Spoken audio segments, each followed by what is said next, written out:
Hello guys, welcome back Vipin गुरु channel. मेरा नाम है विपिन गुरु। आप सभी लोग हैं कैसे? आशा करता हूँ बहुत बढ़िया होंगे। और ये मेरा इंस्टाग्राम का अकाउंट है, यहाँ मुझसे आप कांटेक्ट कर सकते हैं। यहाँ से आपको मेरा नंबर मिल जाएगा और आप अपॉइंटमेंट ले सकते हैं। अपनी जन्म कुंडली के बारे में, किसी भी प्रॉब्लम के बारे में आप बात कर सकते हैं, है ना। और अब हम बात करते हैं मुद्दे की, यानी कि जो गुरुदेव बृहस्पति हैं, जुपिटर का ट्रांजिट हो रहा है 22 अप्रैल 2023 को। वो जा रहे हैं मेष राशि में। तो इसका क्या प्रभाव रहने वाला है? अगर मैं बात करूं मकर लगन वालों के ऊपर, इसके बारे में आज हम बात करेंगे। अगर आपका मकर लगन है तो ये वीडियो आपके लिए बहुत खास होने वाली है। देखिए, जैसा कि आप चार्ट में भी देख पा रहे हैं, जिनका भी मकर लगन है उनके 4th हाउस में मेष राशि आएगी और वहीं पर गुरुदेव बृहस्पति गोचर करेंगे। अब एक चीज़ आप समझिए कि जहाँ भी गुरु देखते हैं उन भावों में वृद्धि करते हैं, चाहे वो अच्छे भाव हैं चाहे वो बुरे भाव हैं, उनमें वृद्धि होगी। और जहाँ बैठेंगे तो वहाँ कुछ थोड़ी सी खराबी के हालात पैदा करते हैं, ये चीज़ें होंगी। और जिन लोगों का भी मकर लगन है उनका घर पर थोड़ा कम मन लगेगा, क्योंकि 4th जो हाउस है वो आपके घर का है। तो आपके घर पर आपका थोड़ा सा कम मन लगेगा और हो सकता है कि आपका जो फोकस है पढ़ाई में, जो लोग स्टूडेंट हैं, थोड़ा सा कम रहे, थोड़ा सा कम आपका फोकस रहे पढ़ाई के ऊपर, और आपके रिजल्ट के ऊपर ये प्रभावित कर सकता है ये गोचर, है ना। एजुकेशन जो ले रहे हैं जो स्टूडेंट, उनके लिए थोड़ी सी नेगेटिव ये खबर होगी। और घर पर आपका थोड़ा सा कम मन लगेगा और बाहर आप खुश रहेंगे, जिनका भी मकर लगन है। और हो सकता है कि आपके घर पर थोड़ा सा धार्मिक माहौल रहे, क्योंकि गुरु जो हैं वो धर्म वगैरह को दर्शाते हैं। अब आपके 4th हाउस में आ गए हैं, और 4th हाउस जो है वो आपका घर है, तो आपका थोड़ा सा धार्मिक सिस्टम रहे घर पर, है ना। और एक चीज़ और मैं बात बताऊं आपको कि गुरु जो है वो आपके धार्मिक सिस्टम को, है ना, अध्यात्म को, इन सब चीज़ों को दर्शाते हैं। और जो 4th जो हाउस है आपकी लग्जरी चीज़ों को दर्शाता है। जैसे कि मैं गाड़ी में बैठा हूँ, ये मेरा 4th हाउस है, मान सकते हो आप, क्योंकि अब ये गाड़ी मेरी है। तो 4th हाउस का जो सिस्टम है उसमें गाड़ी है, घर आपका कैसा है, ये सारे सिस्टम बाजी होते हैं इसके अंदर।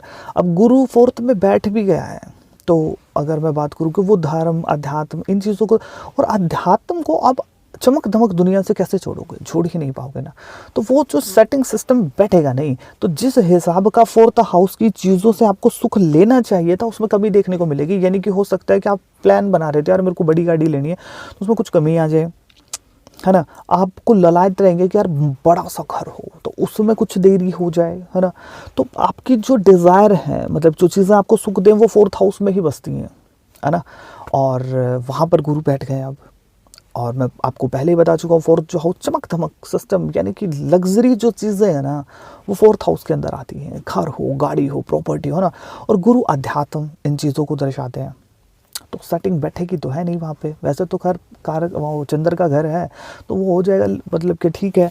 लेकिन जिस हिसाब से मैंने आपको लॉजिक दिया, उस हिसाब से तो सेटिंग बैठने वाली है नहीं। तो इसलिए कभी आप देखेंगे कि 4th हाउस का जो शनि है वो आपको बहुत कुछ दे देता है, लेकिन 4th हाउस का जो जुपिटर है वो उसके मुकाबले कम रहता है। ऐसा नहीं है कि जुपिटर खराब है, लेकिन चौथे का शनि जो आपको दे देगा वो जुपिटर नहीं दे पाएगा 4th का, है ना। ये चीज़ है। तो आपको 4th हाउस की किसी न किसी चीज़ों को लेकर के कोई ना कोई प्रॉब्लम या फिर कुछ ऐसी कुछ चीज़ें देखने को मिल सकती हैं, है ना। हो सकता है कि आपकी माता की थोड़ी सी हेल्थ ख़राब हो जाए, तो वो आपकी टेंशन का विषय हो सकता है। आपकी गाड़ी ख़राब हो जाए तो टेंशन का विषय हो सकता है। तो ये कुछ एक नेगेटिव चीज़ें थी मकर लगन वालों के लिए। अब पॉजिटिव बात कर लेते हैं। अब गुरुदेव बृहस्पति जिस भाव को देखेंगे उन भावों में वृद्धि करेंगे। सबसे पहले बिल्कुल पॉजिटिव देखते हैं, बिल्कुल सामने देखेंगे ये, जैसे कि आप चार्ट में देख रहे हो 10th हाउस को। अब 10वां जो भाव आपकी जॉब का है, आपको जॉब मिल सकती है, और इस वजह से आपको घर से बाहर जाना पड़े, ऐसा भी हो सकता है ना। घर से आप ज़्यादा देर तक बाहर रहें। और 10वें भाव को देख रहे हैं तो आपकी इमेज बहुत बेहतर होगी, यानी कि आपकी इमेज पहले से बेहतर है तो और बेहतर हो जाएगी, है ना। और जो 10th जो हाउस है वो आपकी इमेज है, वो आपके पिता की सेविंग है, तो आपके पिता की सेविंग बढ़ जाए, पिता को धन लाभ हो जाए।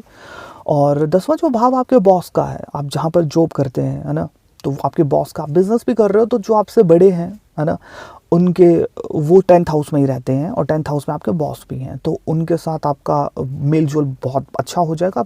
ऑफिस में आपका बॉस के साथ ठीक जम रहा है, तो फिर आप ऑफिस भी आप अपने हिसाब से सिस्टम बन ही जाता है ना। अब बॉस के साथ आप बिगाड़ के चलोगे तो फिर आपके ऑफिस में कम टिकने की मतलब कि आप फिर टिक कैसे पाओगे ना। अब बॉस ही आपके साथ है तो फिर थोड़ा सा अनुकूल माहौल हो जाता है, तो वो अनुकूल माहौल आपको मिलेगा जैसे ही ये जुपिटर का गोचर होगा, है ना।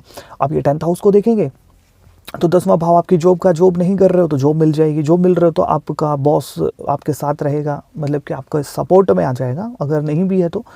और इसके साथ साथ एक चीज़ देखने को मिलेगी, आपकी प्रमोशन हो सकती है, आपको धन में वृद्धि होगी। और अगर आप राजनीति में हैं तो कहीं ना कहीं आपका बेहतर सिस्टम बनेगा, थोड़ा सा आपका इमेज और बेहतर होगी अगर आपका मकर लगन है। और ये सब चीज़ें 10th हाउस को देख रहे हैं तो बहुत सी बेहतर चीज़ें हैं, आप जानते हो 10th हाउस में, तो उन सब चीज़ों में वृद्धि होने वाली है और आपको सफलता भी मिलने वाली है।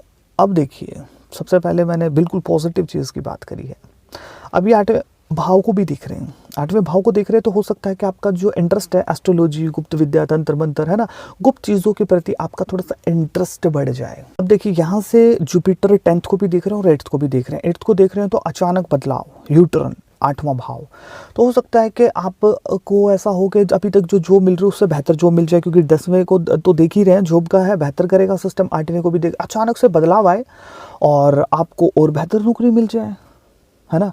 कोई आपको कहते हैं कि आप वहाँ आ जाओ, वहाँ ज्वाइनिंग आपको मिल जाएगी और आपकी सैलरी भी बढ़ जाएगी और पॉजिटिव भी हो जाए सिस्टम। एक और पॉजिटिव चीज़ बताओ, 8वें को भी देख रहे हैं, 12वें को भी देख रहे हैं। 12वां विदेश यात्रा और 8वां भी समुद्र यात्रा को भी दर्शाता है और वैसे भी ये अचानक से चीज़ों को क्रिएट करता है।